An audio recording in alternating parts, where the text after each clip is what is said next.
All right. Good morning, folks. We are live on Instagram. We are live on YouTube. My name is Dustin Jones, and you are listening to the PT on Ice Daily Show brought to you by the Institute of Clinical Excellence. It is Wednesday where we talk about all things older adults. Today's topic, the question at hand is: did you leave gas in the tank? Did you leave gas in the tank? We're going to expand on that, give you some practical application of how to think about getting as much benefit in your sessions as possible while leaving enough gas in the tank for your patients to be able to do the things they need to do. This is a huge topic in the realm of Jerry PT, Jerry OT, Jerry Fitness. I want to make sure that we're well equipped to handle that situation. Before we get into the goods, want to make sure that you're well aware. Modern Management of the Older Adult Essential Foundations, our 8-week online cohort. The next one is starting on August 17th. Those seats are filling quickly. That is almost certain to sell out before that start date of August 17th. So if you're wanting to get into that cohort, I would get those seats sooner than later. Also, our live course is going to be kicking back up in August as well. In Rockville, Maryland, August 13th to 14th. August 27th, we're going to be in Greenville, South Carolina, and then we're going to be in Newport News, Virginia in the middle of September. So we've got a bunch of courses lined up. Those are the ones that are coming up quick.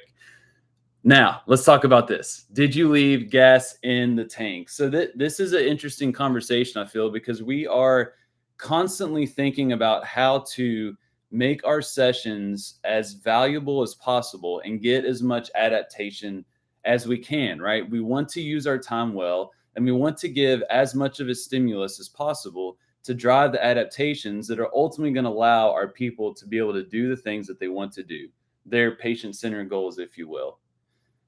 But these folks also need to be able to do other things in their life. And when we kind of jam pack our sessions and make them as beneficial as possible, there may be some drawbacks to that. There may be some repercussions, some negative side effects, if you will. And one of the most common ones that we can see when we're working with older adults is fatigue, right? They're gassed out.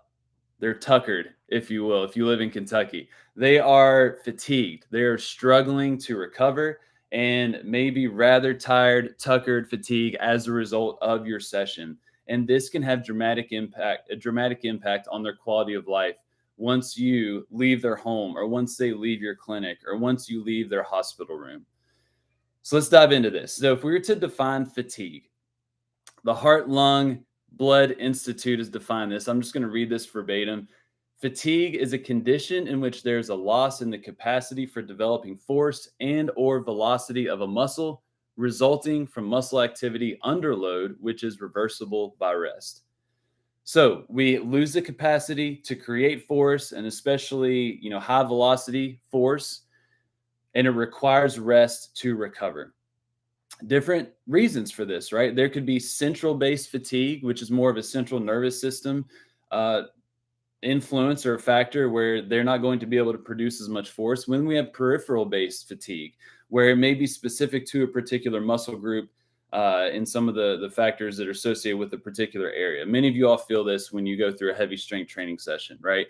You may be targeting a certain area or movement of of your body, and you experience that fatigue locally in that area, peripheral based fatigue. But in reality, our experience of fatigue is multifactorial, right? We have so many factors that will influence our ability to handle a bout of activity that is asked upon us. So, sleep, nutrition is a big one. What's our current fitness level or prior fitness level? All those things influence our experience of fatigue. Now, why is this a big deal? Why are we talking about fatigue leaving gas in the tank? Many of you all may experience on the personal level, and I'll share how I experience it on a weekly basis. And then we'll talk about how our patients may experience this. So for me, I experience this probably at least twice a week, 2 days out of the week. I am coaching a couple late morning classes with Stronger Life. So it's an older adult specific fitness program.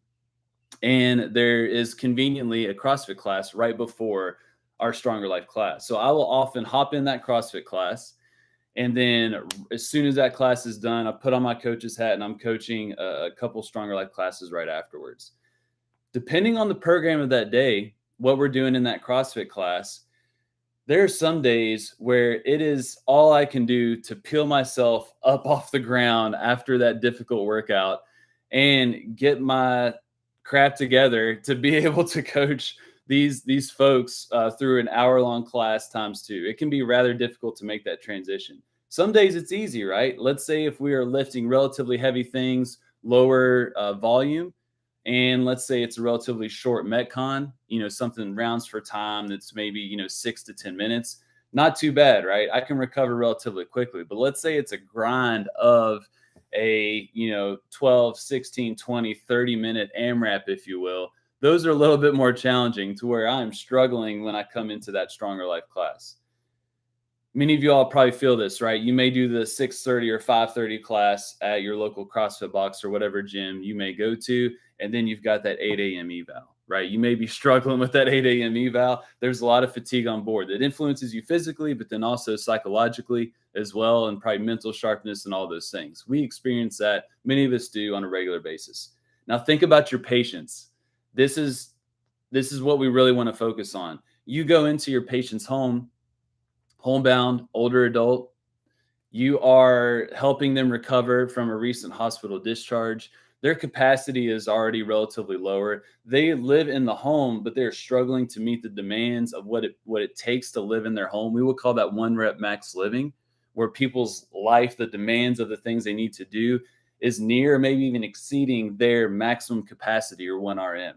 Everything that they are doing is a max effort. And then you come in and you think, all right, I just listened to this awesome PT on Ice episode. I just attended Modern Management of the Older Adult Live, or took Essential Foundations or Advanced Concepts.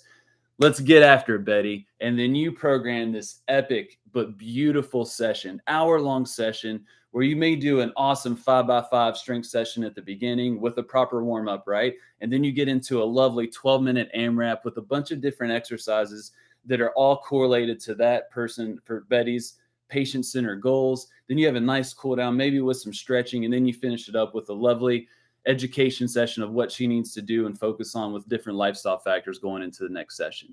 Beautiful on paper, right? But then you leave, you walk out the door, and Betty has to do her laundry.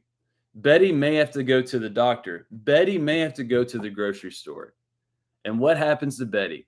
Betty is stuck and glued to her recliner because she is absolutely gassed. She is exhausted. You did not leave gas in the tank. And that has repercussions to Betty's life after your session in a very meaningful way.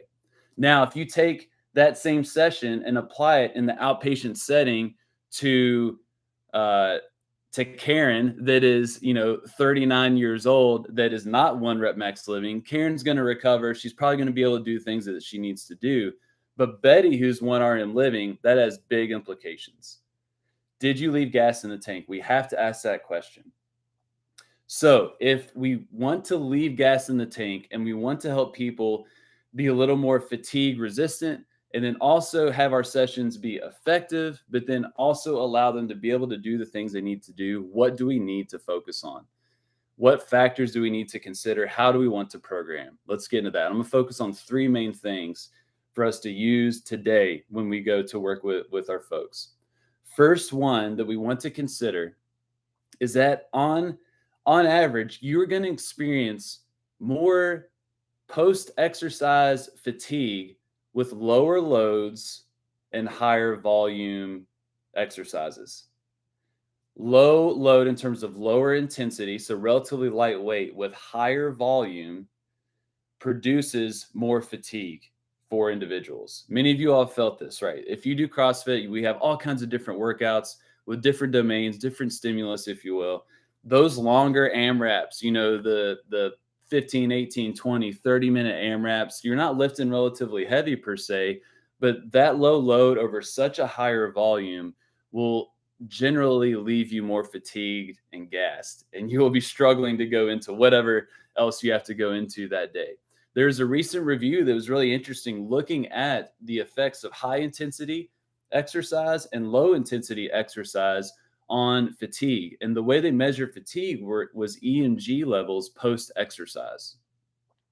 There's about 8 studies included in this review, and the very clear trend was that the low intensity but higher volume bouts of exercise produced lower EMG activity post exercise than the high intensity, lower volume. So the folks that lifted super heavy for fewer reps and sets, more traditional, high intensity strength training, right? Those folks actually had higher EMG readings than the folks that had lower intensity and higher volume, which is interesting, right? So the high intensity folks were not fatigued as much. So think about that. If you are aware of that, then let's go into our second piece we want to think about. Our sessions need to be task informed. What do I mean by that? So I ran into this a ton, especially in the realm of home health, is that I would come in to that door with a game plan, but that game plan also needed to be informed by what Betty had to do that day. It may have been a particular IADL or something they needed to do around their home, like laundry, like cleaning. It may revolve around they had to go to the doctor, for example. What do they have to do that day? What is life asking of them that day? Does your session set them up to be able to do that? So for Betty, for example, if she had a follow-up visit with her PCP that afternoon and I was seeing her at 9 a.m., I'm probably not going to do a 30-minute AMRAP with Betty. Probably not a good idea, right? It'll be a great stimulus, and I know she's going to benefit physiologically from it, but there's going to be some repercussions. She's going to be fatigued. I will not leave enough gas in the tank for her to be able to navigate the complicated steps and sidewalks and getting in and out of the car so she can go see her PCP. I may do a high intensity, low volume session focusing on building her strength, which will ultimately leave a little bit more gas in her tank. So task informed sessions, it's really helpful to think about this. Once again, you're treating Karen, the 39-year-old that's not one arm living. This is not much of a conversation. We're talking with folks that are one rep max living, that are struggling to meet the demands of their life. It's a max effort. We need to be thinking about what does their day look like, and that's going to inform our sessions. So one, low loads, high volume typically creates more fatigue for individuals. Number two, we want to have task informed sessions. And then number three, and this is a big one that we really want to consider, is how can you build fatigue resilience outside of exercise? Right? We often think, okay, if the harder I work Betty in this session, the stronger she's going to be. She's going to build her capacity and she's going to be more resilient to fatigue. That's true, right? But we do have those short-term complications. What other factors can you influence to build their fatigue resilience, right? And this is where we zoom out from exercise and think about the other variables that are going to influence fatigue. What's their sleep like? There's sleep quality, there's sleep quantity. Are there some low-hanging fruit that you can assess and address that's going to ultimately improve their sleep? It's going to improve their recovery. It's going to make them more fatigue resilient. Sleep is a big, big issue in this population that often goes unaddressed or neglected. We want to address that, right? Sleep, nutrition, common theme. You hear these themes almost on every day of the PT on Ice Daily Show, but it's super important here as well. Are they really able to fuel the demands of their life? One of the most consistent themes that you'll see in older adults related to nutrition is they're often under eating. They're not getting enough overall calories to really fuel the demands of their life. They're definitely not meeting their protein recommendations, right? That's a struggle for many folks. So many folks are just flat out under eating. They're not eating enough food. Assess that, work on strategies to be able to influence their overall nutritional intake to be able to fuel what they need to do. And that's going to make them more fatigue resilient. And then another factor, a big one, is their medications. So many medications will have side effects of fatigue, of drowsiness, of kind of that lethargy, if you will. You hopefully are already doing some type of medication reconciliation where you're trying to see, are there medications that may have a little bit more downside than upside? and making sure that all the prescribing physicians are on the same page of who's prescribed what and that they're interacting and playing well with each other. The types of medications are important. Also, medication timing is another one you want to think about. There's some medications where you may have a little bit of leeway of when they take that medication that ultimately influences the rest of their day. And you may want to have them delay that medication or maybe bump it up a little bit earlier. But you want to have that conversation and look in to their medications because that is going to be a factor. Those are just three very simple factors that can influence fatigue resilience: sleep, nutrition, medications. But just have that perspective. Your exercise is going to make them more fatigue resilient for sure. But what about these other factors? And if we can address all of these things, you're going to be able to challenge people in a very, very potent manner, yet still leave enough gas in the tank so they can handle whatever life throws at them. Did you leave gas in the tank? Think about that today. Think about that with your sessions. Use some of those things that we talked about. I'd love to hear your thoughts as well. If you have anything else to add to the conversation, drop it on Instagram on this video post, YouTube as well. We love the comments on YouTube. Podcast listeners, we're